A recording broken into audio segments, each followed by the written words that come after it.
नमस्ते दोस्तों, मेरा नाम नितिन है और मेरे YouTube चैनल टी नितिन में आपका स्वागत है। आज हम देखेंगे नेशनल पेंशन स्कीम के बारे में। लेके आया हूँ वो चीज़ जो आपको रिटायरमेंट ईयर्स में काफ़ी काम आएगी। So let's tune in the video.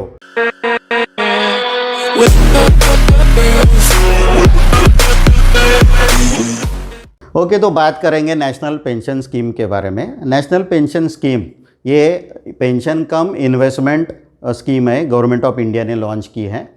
ये स्पेशली रिटायरमेंट प्लानिंग के लिए यूज़ होती है एंड इसको गवर्न करती है pension fund regulatory development authority. इसमें क्या क्या बेनिफिट्स है? पहला तो इसमें टैक्स बेनिफिट्स है, हम बात करेंगे आगे इसके बारे में। देन इसके जो रिटर्न्स होते हैं वो वेरिएबल्स होते हैं। फंड मैनेजर्स जो है इसमें ये 7 to 8 फंड मैनेजर्स है। एग्जाम्पल अगर लेंगे तो HDFC pension fund, UTI mutual fund, LIC, ICICI prudential fund etcetera. आप फंड मैनेजर भी चेंज कर सकते हो। एंड रिस्क पैटर्न्स की अगर बात करेंगे तो low risk, moderate risk, high risk and very high risk, इसमें से आप चुन सकते हो। इसमें दो टाइप के अकाउंट्स होते हैं, Tier 1 account and Tier 2 account. And 3 choices of investment है। एक है एक्टिव इन्वेस्टमेंट, दूसरा है ऑटो इन्वेस्टमेंट एंड तीसरा है असेट एलोकेशन। आपको फंड मैनेजर चेंज कर सकते हो आप एक बार फाइनेंशियल ईयर में, एंड इन्वेस्टमेंट पैटर्न में 2 बार चेंज कर सकते हो एक फाइनेंशियल ईयर में। समझिए, बात को वापस एक बार समझिए कि अलग अलग प्रकार के फंड मैनेजर्स हैं। आप कोई भी फंड मैनेजर चूज़ करने के बाद अगर आप चेंज करना चाहते हो तो एक साल में एक फंड मैनेजर चेंज कर सकते हो। और मैंने आपको 3 चॉइसेस ऑफ इन्वेस्टमेंट बताई, active, auto and asset allocation. तो आप ये चॉइस ऑफ इन्वेस्टमेंट भी 2 बार चेंज कर सकते हो एक फाइनेंशियल ईयर में। एज क्राइटेरिया इसमें 18 से लेके 65 तक, एंड ये आप ऑनलाइन भी ओपन कर सकते हो या बैंक में विजिट करके भी ओपन कर सकते हो। ऑनलाइन के लिए आपको नीडेड है कि आपका आधार लिंक्ड होना चाहिए आपके मोबाइल नंबर के साथ में। आपको एक स्कैन इमेज लगेगा सिग्नेचर का, और आपका बैंकिंग नेट बैंकिंग होना चाहिए, नेट बैंकिंग फैसिलिटी होनी चाहिए आपके बैंक अकाउंट के साथ में।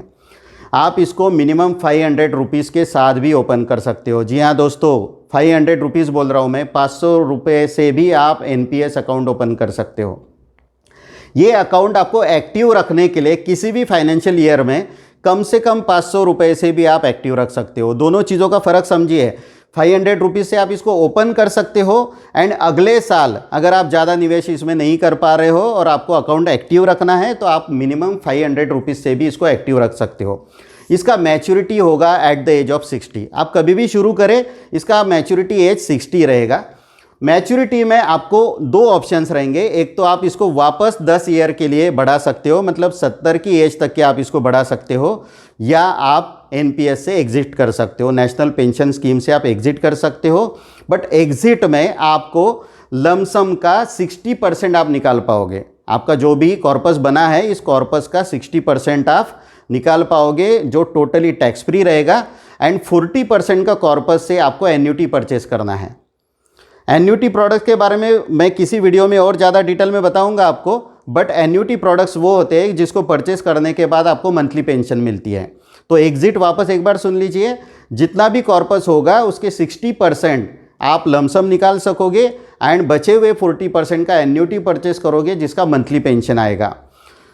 आप बोलोगे कि 60 एज तक के इसका मैच्योरिटी, बीच में अगर मुझे पैसों का काम पड़ता है तो जिस प्रकार से PF अकाउंट से आपको कुछ सर्टन इवेंट्स में पैसा निकाल सकते हो, वैसे ही नेशनल पेंशन स्कीम से आपको क्रिटिकल इलनेसेस के लिए या चाइल्ड एजुकेशन के लिए आप पैसा विड्रॉल कर सकते हो।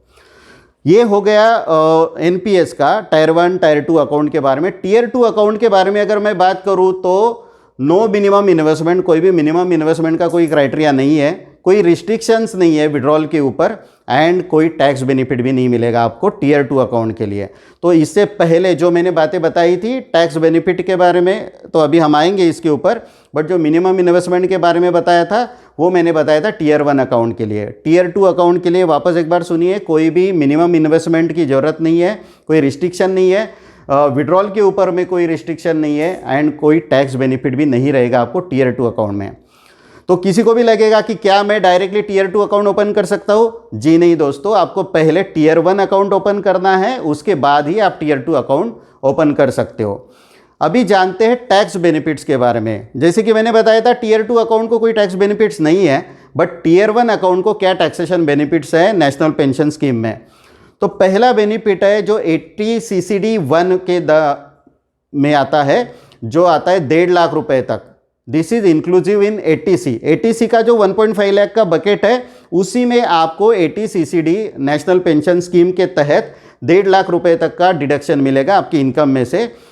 ये 1.5 लाख रुपए के ऊपर और 50,000 रुपए का आपको मिलेगा 80 CCD 1B के तहत। तो इस प्रकार से NPS से अगर आपको टोटल डिडक्शन लेना है तो आप 2 लाख रुपए तक का टोटल डिडक्शन ले सकते हो। एग्जिट में क्या टैक्सेशन रहेगा उसको देख लेते हैं। लमसम में आपको 60% जो कॉर्पस का निकालोगे वो टोटली टैक्स फ्री रहेगा। बचे हुए 40% का, जैसे पहली स्लाइड में मैंने बताया था, बचे हुए 40% का आपको एन्यूटी परचेस करना है और उस एन्यूटी का जो पेंशन रहेगा वो टैक्सेबल रहेगा। तो दोस्तों आज हमने देखा नेशनल पेंशन स्कीम के बारे में जो गवर्नमेंट ऑफ इंडिया ने लाया है एंड जिसको pension fund regulatory development authority govern करती है। मुझे आशा है कि ये वीडियो आपको पसंद आएगा। इस वीडियो को कृपया लाइक करिए, शेयर करिए, कमेंट करिए ताकि ज़्यादा से ज़्यादा लोगों तक की इन्फॉर्मेशन पहुंच सके। आप मेरे चैनल को सब्सक्राइब भी कर सकते हो। मेरा यूट्यूब चैनल का नाम है टी नितिन।